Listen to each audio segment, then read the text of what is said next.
Hello दोस्तों, आप सभी का स्वागत है थ्रू आउट के एक और बहुत ही इंटरेस्टिंग वीडियो में। जहां हम लोग बात करेंगे महाअवतार नरसिम्हा मूवी के बारे में, जो एक एनिमेटेड मूवी है और इंडिया में आज तक की सबसे ज्यादा रेवेन्यू जनरेट करने वाली एनिमेटेड मूवी है। और मेरी लाइफ ऐसी भी ज्यादा अच्छी चल नहीं रही थी, पर ये मूवी देखने के बाद अब लग रहा है कि अगले 10-15 साल तो मुझे जीना ही पड़ेगा, कम से कम इस सिनेमेटिक यूनिवर्स को देखने के लिए। सिनेमेटिक यूनिवर्स कोई नया कंसेप्ट नहीं है, लेकिन सबसे ज्यादा पॉपुलर अगर कोई सिनेमेटिक यूनिवर्स है तो वो था मार्वल सिनेमेटिक यूनिवर्स, जिसने पूरे मिलियंस लोगों तक ये पहुंचाया कि भाई सिनेमेटिक यूनिवर्स होता क्या है और इसको देखने का मजा क्या है। पर अब इंडिया में भी काफी सारे सिनेमेटिक यूनिवर्स बन रहे हैं, जिसमें से ये एक सिनेमेटिक यूनिवर्स सबसे नया है। और अब हमें ये देखना होगा कि ये सिनेमेटिक यूनिवर्स आगे जाकर के कितने अच्छे मूवी डिलीवर कर पाती है। पर अभी जिस बजट पे इन्होंने इस मूवी को डिलीवर किया है, माइंड ब्लोइंग, फैबुलस। अगर तुमने इस मूवी को देखा नहीं है ना, तो सबसे पहले ये सब कुछ मत देखो, जाओ देखो। कोई फर्क नहीं पड़ता है कि आप इसको किस नजर से देख रहे हैं, लेकिन आप जब देखोगे एंड तक, आपको मजा आने वाला है। आपको पैसा वसूल तो फील होगा ही होगा। तो आप जाके देख सकते हो। तो हम लोग बात करेंगे एनिमे इंडस्ट्री के बारे में सबसे पहले, कि एनिमे इंडस्ट्री आखिर इंडिया में है कितना बड़ा या है भी नहीं।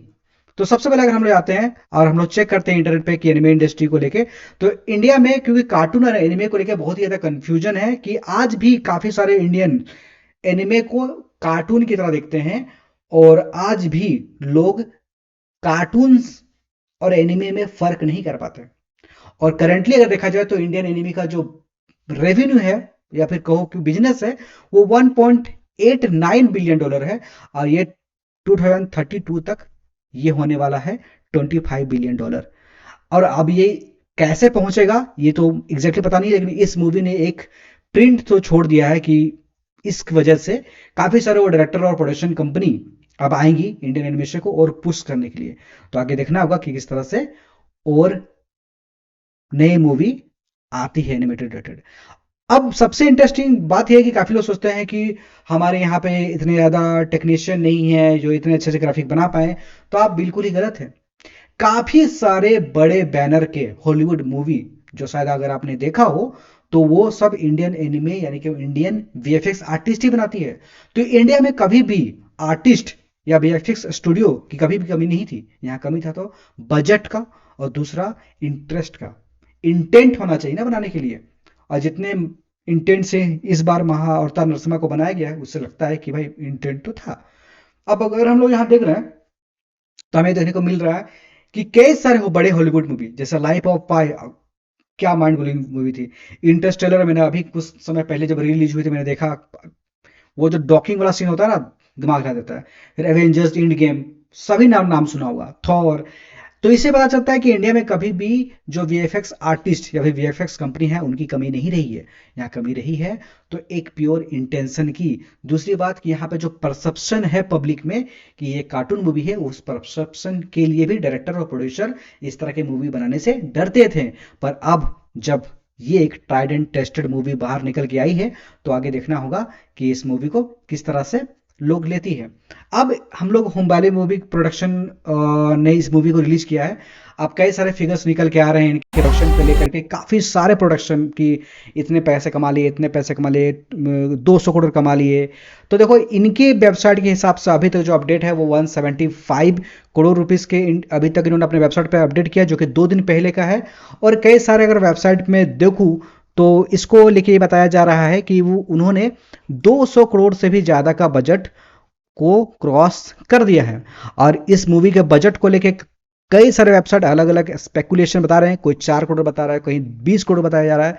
अब इसी वेबसाइट पे देखो तो यहाँ पे 10 से 15 करोड़ आ रहा है।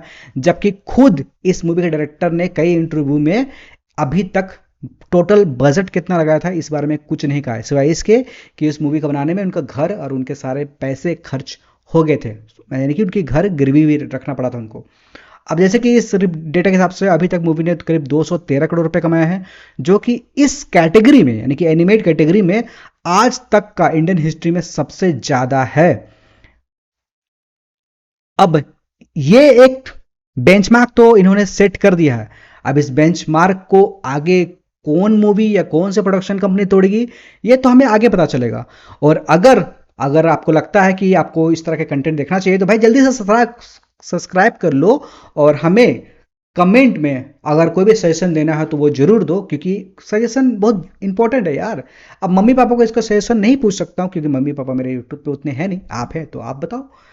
और अब मैं इसमें एक और चीज, मैं दो चीज ऐड कर देता हूं कि कोई भी मूवी बनाने के लिए ना काफी सारी चीजों को पर ध्यान देना चाहिए, या फिर ध्यान दिया जाता है। सबसे पहले कि कोई मूवी आपके लाइफ में क्या वैल्यू प्रोवाइड कर रही है, दूसरी कि वो किस इमोशन के साथ आ रही है। अगर एक मूवी को देखते वक्त अगर आप इमोशनल नहीं हो रहे हैं, यानी कि जरूरी नहीं कि इमोशनल, कोई भी इमोशन, चाहे आप बहुत खुश नहीं हो रहे हैं या बहुत दुख नहीं हो रहे हैं, और मूवी आपको अगर कोई वैल्यू प्रोवाइड नहीं कर रही है, तो वैसे कोई भी मूवी कभी भी एक बड़ी ब्लॉकबस्टर या हिट हो ही नहीं सकती। आप कोई भी बड़ा बिग बजट मसाला मूवी उठा के देख लो, या स्मॉल बजट वाली कोई भी मूवी, अगर लोग उस स्टोरी से कनेक्ट फील नहीं करेंगे तो उस मूवी को चला पाना बहुत ही मुश्किल हो जाएगा। तो मिलते हैं आप सभी के साथ एक नए वीडियो में, तब तक के लिए इस वीडियो को यहीं पे खत्म करता हूं। अगर आपके पास कोई और या फिर कुछ सजेशन है तो हमें जरूर बताएं, और अगर आपने अभी तक हमें सब्सक्राइब नहीं किया है तो जाकर सब्सक्राइब करो, क्योंकि कुछ चीज़ें यार करनी चाहिए, तो आपके एक सब्सक्राइबर से मुझे थोड़े से कॉन्फिडेंस मिलती है अगली वीडियो बनाने का। तो तब तक के लिए मिलते हैं। जय हिंद।